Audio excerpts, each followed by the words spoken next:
Good afternoon, class. So today is 14th of March, and we will have to cover the current affairs of today. And as usual, today is Sunday, so please read the science and technology part. That is going to be the most important part of today's paper.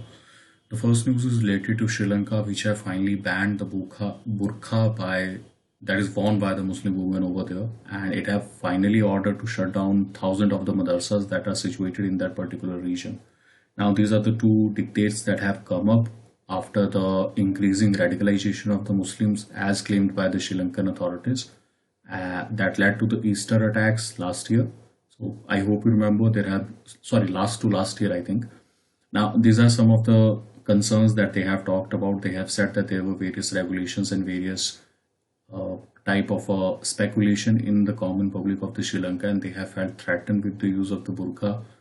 Specifically, I do not see that what burqa will actually do to the security of a nation, but then again, this has been passed by Sri Lankan authorities, and it has been said that the issues related to this particular part has been appealed or will be appealed under the Human Rights Commission, and they will be talked for. So we will have to see that what will happen or what the Human Rights Commission will say. But currently, that is the thing that is currently going on. The next one is the United Nations Right Panel slammed detention of Zargar. So this is a United Nations panel. That is a panel consisted of the CAA, or the, you can say, the Working Group Against Arbitration. Now this is a particular issue that is related to the pregnant activist called as Safura Zargar, who has been in detention with respect to the protests that she have been conducting last year for the CAA, or sorry, not for CAA but against CAA. Now, in that particular issue, there have been various violations as said by the panel with respect to the human rights, and there are also deprivation of the liberty of this particular individual who have been not provided the distinction with respect to the appeal, and also the cases or unfair arbitrary decision that is taken by the government of India to keep her in the custody. Now, these are some of the things that have been debated. Okay, there is one another issue, that is DMK promises 75% jobs in the Tamil industries. Just read the headline that in the private sector, now I think that is the third state which have done so. Jharkhand is the first one, followed by Haryana, and then this is Tamil Nadu. Now that has usually become a poll promise now, and much of the states are actually coming under the influence directly or indirectly with respect to the increasing unemployment and the uncertainty with respect to the economic growth, that the regional aspiration, or you can say sub-nationalism aspirations, are on the rise. So we will discuss about this because there is also an article that is related to the Indra Sahani and the 50% cut on the judgment that is being implemented. So you should be remembering this. Further moving on, the next article is gregarious bamboo flowering in Wayanad poses threat. Now this is near Madumalai, that is threat to the Nilgiri Biosphere Reserve, and there is a gregarious flowering of the bamboo plant that is existing over there, which may certainly in the upcoming time, as the season will change, will halt the movement of some of the migrant animals like elephant and wild boar. Now please understand the bamboo flowering only happen once in 40 to 60 years, and due to this the seed falls on the ground and there is a direct generation in the favorable condition. So when the flowering happens due to which the animals cannot move from one place to another. Now why this particular reason is important, because the flowering have happened over 500 hectare of the 344 square kilometer of the Nilgiri Biosphere Reserve. So I hope you remember the Biosphere Reserve is currently located at the confluence of Kerala, Karnataka, and Tamil Nadu. Now, these are some of the things that you should remember, that even sometimes the biodiversity, when it is fulfilling, it may halt the migration. So, authorities are now looking for an alternative way or a pathway through which the migration could be continuing from the Madumlai Reserve to the Nilgiri Biosphere Reserve. The next one is the Modi Gotabaya speak ahead of the Geneva vote. So, I hope you understand this is United Nations Human Rights Council who will have to take a crucial vote with respect to the human right violation committed during the civil war that happened in the state of Sri Lanka. And for this, Sri Lanka has been seeking the vote of support, or you can say the vote in favor with respect to the doing away of the violations of human rights that have been committed. Now, India have said that they will abstain from the vote, or more probably they will abstain from the vote. They will not vote in the particular proposal against Sri Lanka. Apart from that, Indian government have also shown displeasure with respect to the removal of the India and Japan, which controlled 49% stake in the Western Container Terminal, and then later on, when the Jaffna Plateau development or the region of the Jaffna Plateau development was given to the Chinese authorities. So that has also been uh, apprised to the Sri Lankan government by the Indian authorities. So this particular part has become important bane between the two nations. And there is another issue that in the last year, 2019, the Sri Lankan authorities have asked for approximately $1 billion swap facility, out of which 400 million swap facility has been provided by the Reserve Bank of India to Sri Lanka so that the trade could be continuing. But the more main issue was the Geneva vote, but these things could not be discussed on the public platforms. Therefore, the Indian government have issued the statement that there is a bilateral and the multilateral engagement with respect to the one-to-one countries, people engagement and the Tamil issues. These were the issues that were discussed, and the Geneva vote did not came or did not or was not discussed. However, nobody can believe it. Okay, the next one is the reaffirmed 1990 Act on the Places of Worship. This is set by CPI Maoist. And what is the objectivity of CPI Maoist? Please understand the law first. 1990 Act on the Act is the Places of Worship Special Provision Act 1991. What it did, it provided the restrictions on the places of the worships in India so that there will be no increased places of worships after 15 August 1947. So what was the status of the places of worship on 1947? That will continue till memorial. Now this particular law has been challenged in Supreme Court on the basis of three issues: that this is arbitrary by the government, this is retrospective, which the government cannot do, and this is violative of the constitution because under Article 25 and under Article 26, every individual have a freedom of conscience, profess, propagate, and practice his own religion. Now, in that particular issue, there were one thing that was kept out of the of this particular law, out of the purview of this particular law, that was the Ram Mandir issue and the Babri Masjid issue. So CPI have said that it should be fixed because CPI is generally no believer of religion. They see the world in a rational approach. They do not see that religion should be used as a motivation to basically in the political life or in the lawmaking. The next one is the Mizoram group demand sanctions on the Myanmar. So Zo indigenous people that were residing over there, and the Myanmar boundary, that is 1643 kilometer, touching with the four states of the northeast. I have already told you, please see the four states. These are Arunachal, Manipur, Nagaland and Mizoram. Tripura does not touch with the territory of Myanmar. Tripura touched with the territory of Bangladesh only. And so is the case with Assam, and so is the case with Meghalaya. Please see the map of Northeast, it is very important. Now they have said support or ask the central government for the refugee support. India have already, or the Union government have already made clear to the authorities that are situated on the Northeast region that you should not directly engage with the refugees who are coming from the Myanmar side, because India, first of all, is neither a party to the Convention of the Refugees that was there. Secondly, the extra burden that is put on the ground and all other things, the state do not have power to basically grant any form of refuge status to any individual. However, the district authorities have gone forward because of the strong kinship they share across the borders of the each side, and they have provided, authorities or the district authorities have gone ahead in providing temporary shelter, food and security to these particular individuals who have moved away from the fear of the Myanmar army in not able to basically execute the things as the Myanmar army or the general of the Myanmar army have set them to do.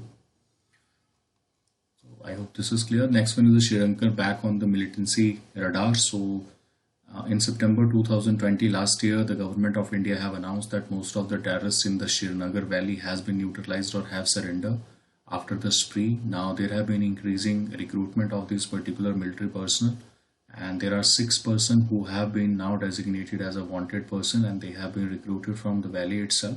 So once again the militancy have come back to Srinagar, and the security personnel are working hard again to either to neutralize them or either to force them to a surrender. The next one is the Ayushman Bharat campaigns picks up pace. So this is Aapke Dwar Ayushman. The objective of Aapke Dwar Ayushman scheme is to include all the people who have been earlier left out of the Ayushman Bharat program, due to which they were not able to basically being eligible. After being eligible, they were not able to get themselves enrolled into the Ayushman Bharat program. So in that particular part issue, they have said that there is a awareness and enrollment campaign that has been started, and 4.7 lakh accounts has been created specifically from the state of Bihar. And in the year, this particular year, last year, that was completed, approximately 1.16 lakh people has been enrolled on the Ayushman Bharat Yojana. The current CEO of the Ayushman Bharat Jan Arogya Yojana is Ram Sevak Singh. The next one is the framework for testing water. Two things about testing water. I hope you remember the Jal Jeevan Ministry. Now, Jal Jeevan Mission is to provide all the household within the country by 2024 a functional tap household connection. Now, this functional tap household connection is the one part of it for which approximately 3.6 lakh crore has been launched. Jal Jeevan Mission has been divided into two sub-programs. One program is the Jal Jeevan Mission Rural and the another is Jal Jeevan Mission Urban. Now, through 3.6 lakh crore has been provided, and out of that 2% of the money has to be allocated for the quality monitoring of the water that is being provided. Now, the government have fixated the rates which can be charged for a particular certificate if you are asking from a particular lab that certify the quality of the water. And according to the government plan, it will be established at every state, district and block by the year 2023. And the main hurdle is that National Accreditation Board for Testing and Calibration Laboratories have only recognized 66 out of the 2000 water testing labs that are present across the country. Now, either they have to increase the presence of the lab or either they have to increase the certifications of the lab. These are the two alternatives that are available. So maybe sooner or later the government will come to its senses and they will realize to mobilize the existential resources that they have and will try to work out for this particular issue in favoring whatever and the things that are desired. So I hope this is clear. The next one is the China defying Hong Kong Joint Treaty of the United Kingdom. Now, recently there have been amendments that are moved to the Hong Kong electoral system, and this has been protested by United Kingdom. They have said that this is the breach of the 1997 declaration that was a tripartite agreement between Hong Kong, United Kingdom, and China. In that particular agreement, China was basically needed to upheld for initial 50 years three things. The first thing is right to freedom speech. It will be the financial hub status, that is the freedom with respect to conduct of business needed to be provided, and then there is autonomy of the administration that will be provided. Now, recently what China have done, they have moved and tried to overhaul the Hong Kong electoral system. So for this they have done three things. The first thing is there is a council of Hong Kong, which consisted of earlier 70 members, out of which 35 members were nominated by the Chinese authorities and 35 members were elected by the constituencies within the Hong Kong.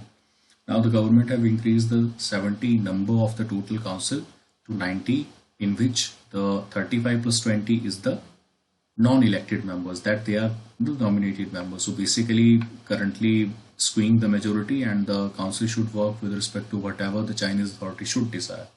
The second one is with respect to the candidate qualification review committee. This can basically look into the scrutiny of the members of the legislative council, and if they are not patriotic enough to be nominated or to be selected, not nominated to, in both the cases, to be nominated or to be selected to the legislative council of the Hong Kong, their seat will be eliminated and the election committee members will decide that whether this particular member will be able to sit on the council or not.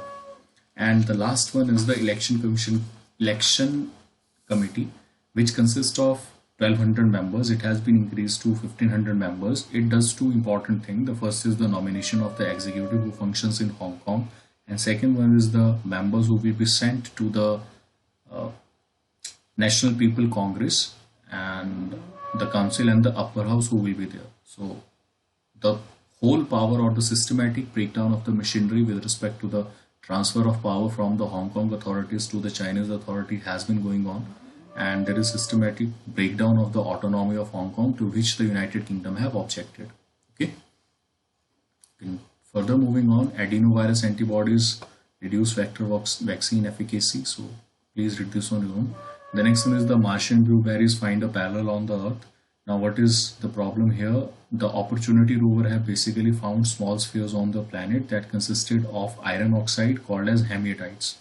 Now, please understand, for the formation of any kind of oxides, you require two things, either water or either oxygen. Now, it has been speculated earlier that on Mars at some point of time there was existence of water and there was existence of air.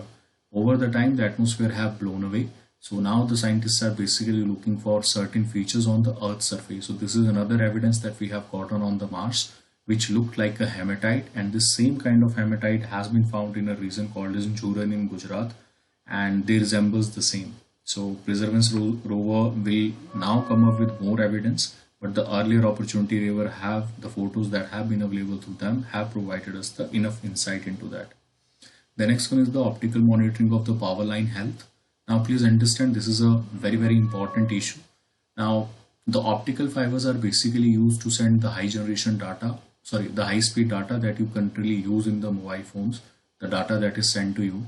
Mostly the optical fibers are currently dig around the roads, and it is buried under the ground.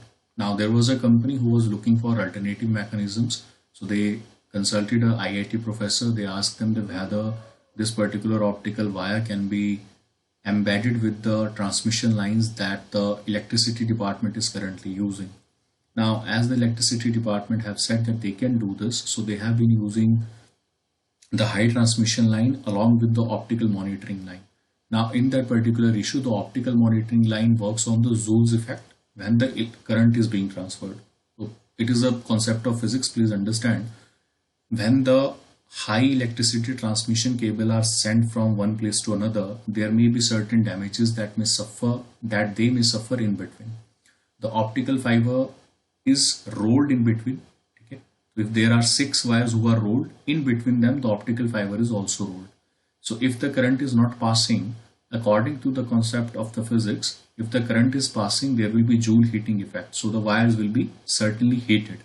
Now this heat will be or can be checked by the optical fiber that is running along with these particular wires, and that will help in detecting the monitoring of the power line, that how healthy they are, whether they are producing any more resistance that they should not produce, or whether they are producing less resistance. So the monitoring and the breakage can be monitored by the optical fiber that is embedded in them, and it can also help the reduction of the excess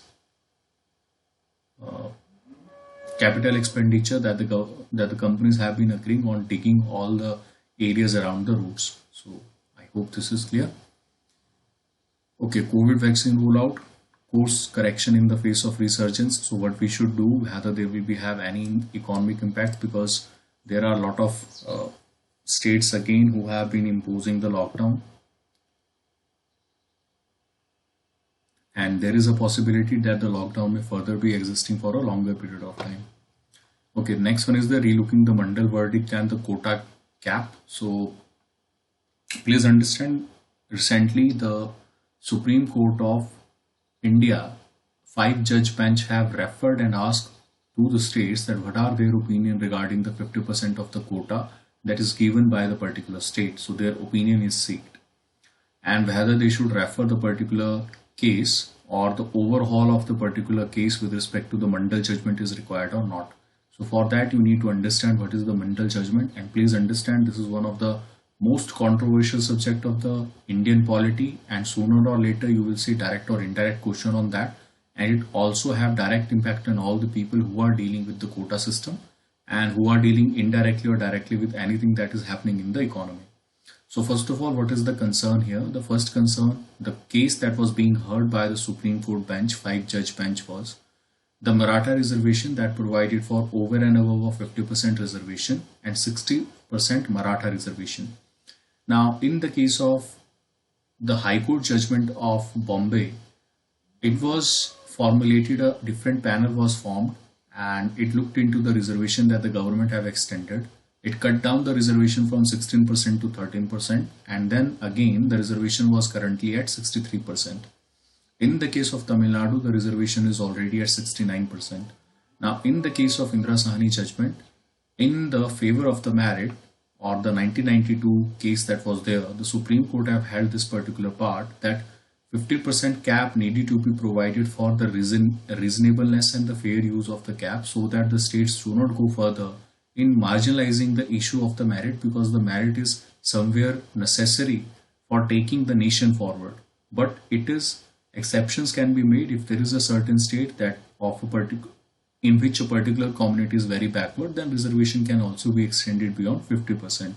In the case of Maratha, they have not seen that the Marathas are currently suffering from any kind of backwardness with respect to the education or with respect to the social backwardness, as the constitution talk about that. The second issue is the 102nd Amendment that was moved by the Parliament of India, which provided for the reservation with respect to the economic weaker section. And then there is another reservation with respect to the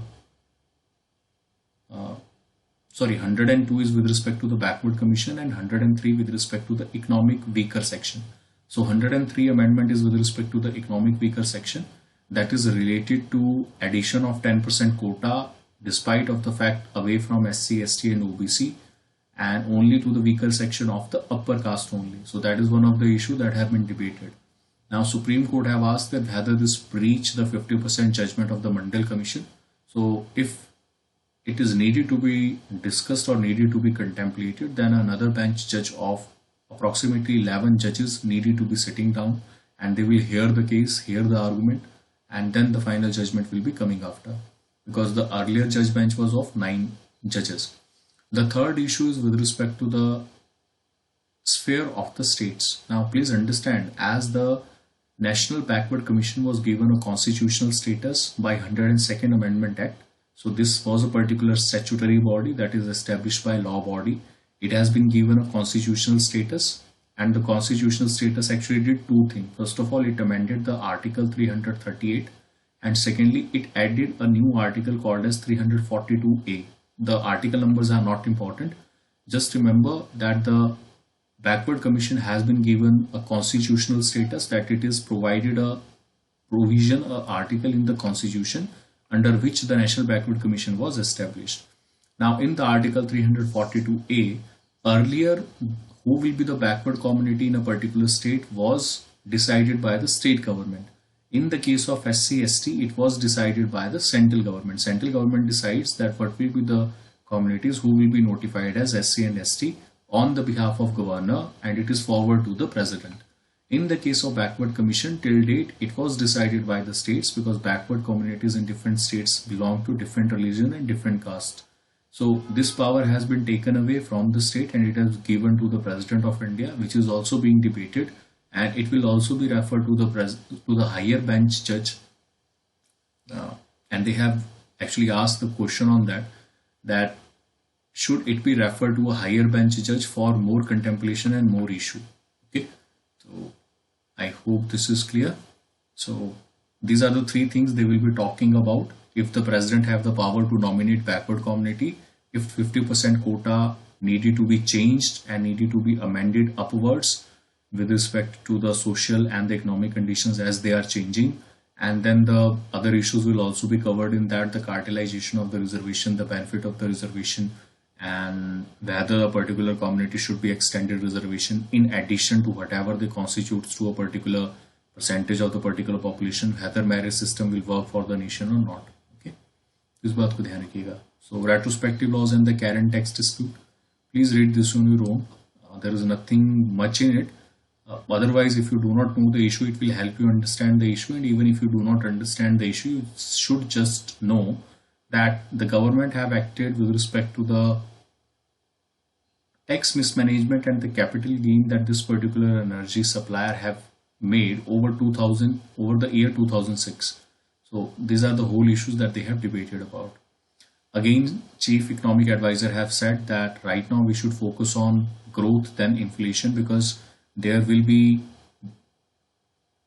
advantages and leverages will be made which will lead to the economic trade-offs, and it will increase dominance and self-reliance within India. Now, with respect to the sharing, he says that there are two things to go about any containment of the inflation. The first is to cut down the expenditure, which cannot be a possibility in a receding economy. So you increase the expenditure, you increase the pie. If the pie is increased, automatically the share of every individual will also increase. The next one is the draft e-com policy mode safeguard against data misuse.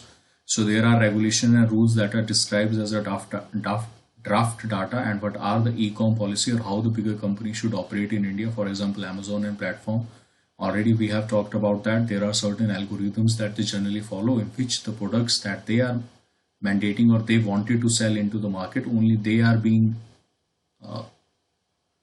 suggested to the individual, due to which certain companies or certain local individual have accused these particular draft e-com websites of discrimination against the bigger capitalists or the bigger structures that are the extensions or the further that are the extensions or the houses of the company itself. So I hope this is clear. The next one is the India FinTech valuation may increase 160 billion. So this is going to be a threefold increase with respect to the financial technology. So when I say financial technology, I simply mean all the things that you are currently using with respect to settlement or usage of any kind of finances. All the apps that are given by the banks, the payment facilities, and also the facilities that are provided by the government directly or indirectly. These are the Indian FinTech solutions, and it is expected to increase to 160 billion by 2025, and there will be an investment that will be required over the next 5 years approximately of 20 to 25 billion. So the numbers are not important, you just understand that the financial technology is going to be a huge number in the next some years, and government should specifically be focusing on this. Okay. So I hope this is clear. So that was it for today.